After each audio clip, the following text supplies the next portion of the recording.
បាទជំរាបសួរពុកម៉ែបងប្អូនទាំងអស់គ្នាខ្ញុំបាទធីរុំហៅថាសុភមង្គលរហូតខ្ញុំបានមានពេលនិយាយតិចតួចបាទចែករំលែកដល់បងប្អូនណាជាបបិសោតខ្ញុំពីអ្នកប្តីប្រពន្ធខ្ញុំបាទ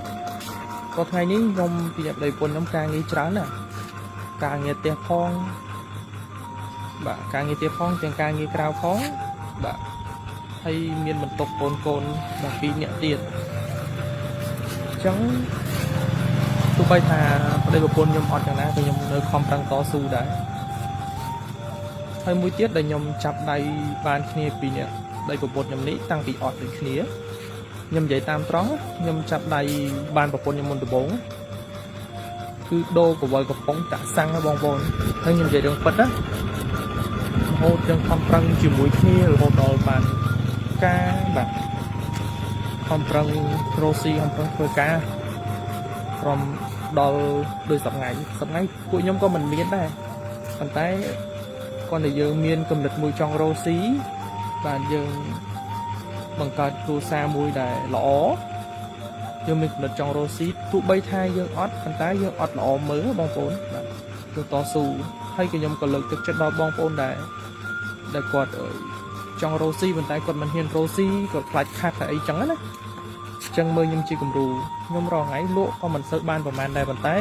ខ្ញុំស្រឡាញ់នឹងការរស់ស៊ីហើយខ្ញុំតស៊ូនឹងការរស់ស៊ីរបស់ខ្ញុំទោះបីថាមុខរបរខ្ញុំរាល់ថ្ងៃនេះវាមិនធំដុំទេត្រឹមជាអ្នកលក់មុខកំហុង2នាក់ប្តីប្រពន្ធបាទប៉ុណ្្នឹងទេប៉ុន្តែខ្ញុំក៏មានសុភមង្គលហើយខ្ញុំក៏សប្បាយចិត្តនឹងការរស់របស់ខ្ញុំដែរហើយយើងរកទាំងបាទគឺកម្លាំងវាឈាមរបស់យើងពីអ្នកប្តីប្រពន្ធសពសានតែម្ដងចឹងខំប្រឹងរកទោះបីថារកបានតិចបានច្រើនក៏ពីអ្នកប្តីប្រពន្ធខ្ញុំក៏មានសុភមង្គលហើយក៏រីករាយនឹងការរកសប្បាយចិត្តនឹងការដែលយើងរកទោះបីថាបានតិចតួចស្រួយស្ដាងយ៉ាងណាក៏សប្បាយចិត្តនឹងការរកដែរបងប្អូនអរគ្នានឹងការរកសម្រាប់បងប្អូនដែលគាត់ធ្វើការគាត់ចង់ឈប់ពីការងារដែលគាត់ចង់រស់ស៊ីមិនដឹងការរកមុខរបរអីគឺគាត់គិតថាយើងស្រឡាញ់នឹងការរកអីមួយយើងធ្វើនឹងទៅបងប្អូនស្រឡាញ់ការលក់ដូររបស់ញ៉ាំឬក៏ប្រភេទលក់អាឬក៏លក់របស់ប្រើបាទយើងធ្វើវាទៅបាទបើដូចខ្ញុំជាស្ដែងខ្ញុំឈប់ពីធ្វើការគឺខ្ញុំនេះពីអ្នកប្រពន្ធខ្ញុំលក់បុកកំហុងបាទប៉ុណ្ណឹងមកបាទហើយការរស់ស៊ីមួយទៀតកុំខ្លាចខ្មាស់គេបើយើងតើការណារស់ស៊ីខ្លាចខ្មាស់គេក៏រត់កើតដែរបងប្អូនហើយរស់ស៊ីកុំខ្លាចខានខំប្រឹងរកខំព្យាយាមរកហើយយើងសង្ឃឹមថាតមុខទៀតយើងនឹងរីកចម្រើនហើយពេលដែលយើងរកចឹងទៅបាទពេលដែលយើងជោគជ័យយើងបង្កើតមុខរបរថែមរហូតអីចឹងទៅណាបងប្អូនបាទចឹងសម្រាប់យើងរស់ស៊ីមុនដំបូងគាត់ឲ្យខ្ញុំរីកខមមិនថាយើងកុំអាតន់លោភរស់ស៊ីធំបាទរកតិចតួចទៅដូចខ្ញុំពីអ្នកគ្រួសារខ្ញុំមុនដំបូងខ្ញុំរកតិចតួចទេបងប្អូនពេលដែលយើងចាប់ផ្ដើមរកបានតិចទៅយើងបង្កើតមុខរបរបន្តិចចឹងណា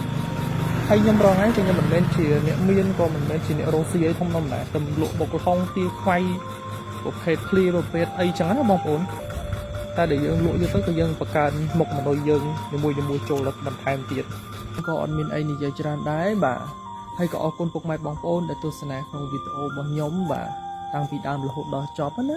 បាទបើសិនជាពុកម៉ែបងប្អូនចូលចិត្តវីដេអូរបស់ខ្ញុំសូមចុច follow Facebook ខ្ញុំម្នាក់មួយបាទចុច like និង comment មតិល្អៗហើយនឹងចុច share ខ្ញុំម្នាក់មួយផងសូមអរគុណពុកម៉ែបងប្អូនទាំងអស់គ្នាបាទហើយក៏សូមជូនពរទៅដល់ពុកម៉ែបងប្អូនទាំងអស់គ្នាបាទឱកាសបុណ្យចូលឆ្នាំថ្មីប្រពៃណីខ្មែរខាងមុខនេះសូមជូនពរទៅដល់ពុកម៉ែបងប្អូនទាំងអស់គ្នាដើរដំណើរទីចិត្តទីឆ្ងាយសូមឲ្យសុខសប្បាយភាពសុខសប្បាយទាំងអស់គ្នាបាទអរគុណបាយ